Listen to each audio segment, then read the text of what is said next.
Kalau sekarang investasi sih masih awam banget soalnya baru mulai terjun nih saat ini. 150, kan awam nih. Ini sisihin nih, kamu beli buku, ya kan? Belajar, nonton YouTube. Nah, udah tahu apa? Ini kamu habisin nih, misal 5 juta nih buat beli buku sampai banyak gitu kan? Ya. Jadi 145. Nah, baru investasi. Karena banyak yang nggak paham bro konsep ini. Ketika kalian tuh nggak mau investasi di ilmu, ya 150 juta ya tadi kalau masuk kos-kosan jadi nol nih. Halo, selamat siang. Ya, Ya. siang. Perkenalkan, saya Astawa, umur 25 tahun, Siapa namanya? dari Bali. Astawa. Oh, Masih single, belum menikah. Untuk pekerjaan, saat ini saya bekerja di kapal pesiar sebagai bartender. Oke. Untuk pendapatan, itu 1 bulan bisa dapat 30 juta. Oke. nice. Tapi itu kan sistemnya kontrak ya, jadi setiap kerjanya itu cuma 8 bulan aja setahun. Oke. Terus untuk pengeluaran itu saya ngirim biasanya ke rumah sekitar 5 juta normalnya. Tapi kalau ada kebutuhan mendesak ya mungkin 10 juta. Jadi untuk kekuatan investasi sekarang di sekitar 20 juta sampai 25 juta per bulan. Ya. Untuk utang nggak ada, udah kelar semua. Ya. Dan untuk portofolio saat ini saya cuma megang cash saja sekitar 250 juta. Oke. Nah, untuk rencana saya ke depannya nih, rencana kan tahun depan nih mau buat kos-kosan. Jadi saya ngumpulin dana lagi sedikit, habis itu beli tanahnya cash, terus membangunnya itu minta bantuan KPR di bank. Karena untuk sementara saat ini kan rumah juga belum ada, Ya. jadi rencananya kamarnya itu 1 atau 2 kamar itu saya pakai tempat tinggal sendiri untuk keluarga. Oke.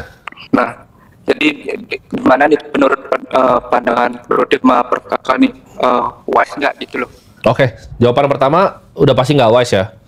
Kita paling anti investasi kos-kosan tuh kita paling anti. Kenapa? Karena itu sangat sulit. Sangat-sangat sulit. Kamu banyak dikerjain sama orang dari segi tanahnya, dari segi deal flow-nya. Kalau kamu bukan yang terbaik di satu area, janganlah sama sekali kamu invest di kos-kosan. Nggak ada alasan yang bisa kamu kasih ke kita. Kenapa kamu nggak beli sahamnya BSD dibanding kamu bangun kos-kosan? Itu nggak ada alasannya gitu. Jadi kos-kosan tuh udah pasti big no. Karena itu salah satu kita ngomongnya usaha ya bahkan ya. Itu Yeah. bukan investasi, itu usaha yang internal rate of return-nya busuk gitu.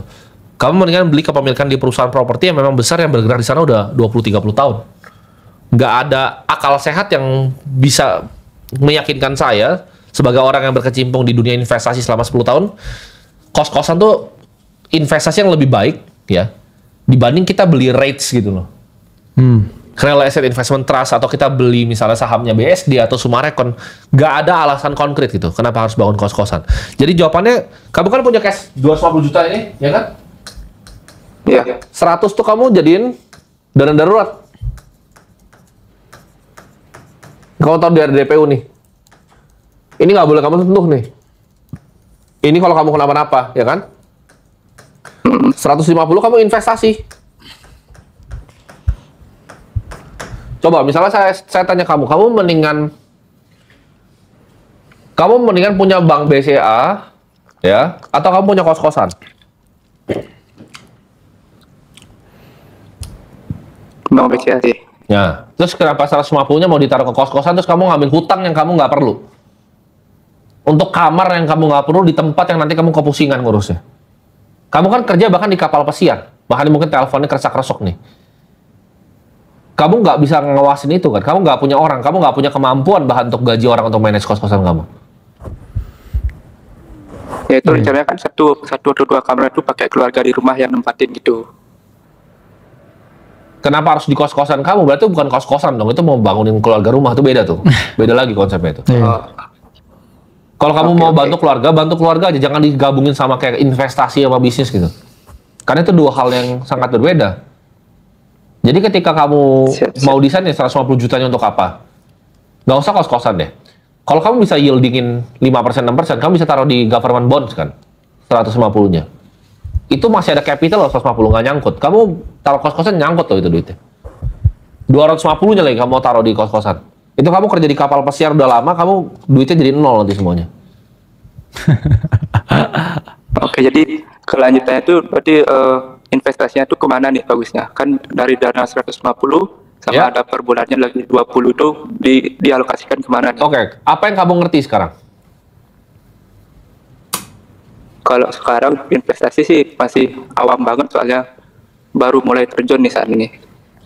150, kan awam nih. Ini sisihin nih, kamu beli buku, ya kan? Belajar, nonton YouTube. Nah, udah tahu apa? Ini kamu habisin nih, misalnya 5 juta nih buat beli buku sampai banyak gitu kan? Ya. Jadi 145. Nah, baru investasi. Karena banyak yang nggak paham bro konsep ini. Ketika kalian tuh nggak mau investasi di ilmu, ya 150 juta ya tadi kalau masuk kos-kosan jadi nol nih. Gitu. Jadi kamu harus investasi di ilmu kamu dulu kalau kamu jawaban kamu belum tahu apa-apa. Gitu. Kayak misalnya tadi yang sebelum-sebelumnya ya kan, Ya. ada yang bilang dia misalnya dia member di Akademi Kripto. Dia mungkin keluarin duit misalnya let's say 17 juta, bro. Yes. Tapi dengan portofolio yang dia punya, akhirnya dia tahu tuh kenapa dia masukin di MSCI World, dia masukin di S&P 500. Ya. Oh, Bitcoin itu berapa, volatility itu apa. Ngomongnya udah lebih enak kan? Pasti. Dan dia dapat duit return udah lebih besar gitu, berkali-kali lipat At least gitu. ya have idea tentang apa yang sedang dia lakuin dan dia mau lakuin. Jadi Betul. kan tahu tujuannya. Kalau kamu begini, ya sebenarnya kamu aja juga masih ragu kan dengan idenya kos-kosan itu kan. Iya. Jadi gini, kalau kos-kosan tuh udah pasti dicoret itu nggak akan pernah kita ajarin ke siapapun gitu. Itu cara paling cepat untuk kamu bakarin duit. Jadi kamu jangan main seperti itu. Kecuali kamu memang jago sekali lah. Kamu jago sekali, kamu tahu betul daerahnya, Ya. kamu bisa samperin tempatnya, gitu. Tapi yang begitu pun juga nggak akan bikin kos-kosan satu kamar. Mereka pasti bikinnya 50-30 kamar, gitu. Udah jenuh sekarang kayaknya. Iya, dan udah jenuh juga Oke, gitu oke. market kos-kosan. Karena semua orang yang punya duit 250 juta, pikirannya kayak kamu bikin kos-kosan. Overcrowded trade ya. Ya, overcrowded trade gitu loh. Itu kayak ibaratnya gini, misalnya gue punya office boy nih, gue kasih 250 juta, pasti pikirannya bikin kos-kosan gitu. Iya. Semua orang pikirannya ke sana. Jadi jawabannya jangan. Kamu beli, ada opsi kan? Investasi ada banyak opsi. Yes. Investasi itu ada banyak opsi. Nih kamu belajar ya. Oke, kamu bingung 150 kemana kan? Ya. Nah, yang pertama paling tidak beresiko itu ada bonds. Ini ada nih, kita ajarin di aset kelas nih. Coba tunjukin dulu di situ Oke. ya. Ada stocks nih. Ini kepentingan ada kripto misalnya. Ini kamu pilih nih, kamu mau yang mana? Mau yang paling aman kah? Ini bisa kok. 150 taruh di sini dong, bisa. 150-nya dibagi sini sama sini, bisa. Di sini bagi sini bisa. Gitu. Jadi kamu harus belajarin gitu, gimana caranya bikin portofolio, ya. Gimana caranya belajar. Jadi kalau 150 jutanya kamu keluarin 10 juta nih untuk belajar, ya kamu keluarin 10 juta untuk belajar. Karena dari 140-nya nanti bisa jadi 200. Nah, ini namanya investasi di ilmu nih. Ini yang banyak orang Indonesia nggak ngajarin. Dibanding 150-nya tuh hilang ke nol. Udah gitu kamu kena hutang 500 juta karena kamu KPR. Kena riba kamu.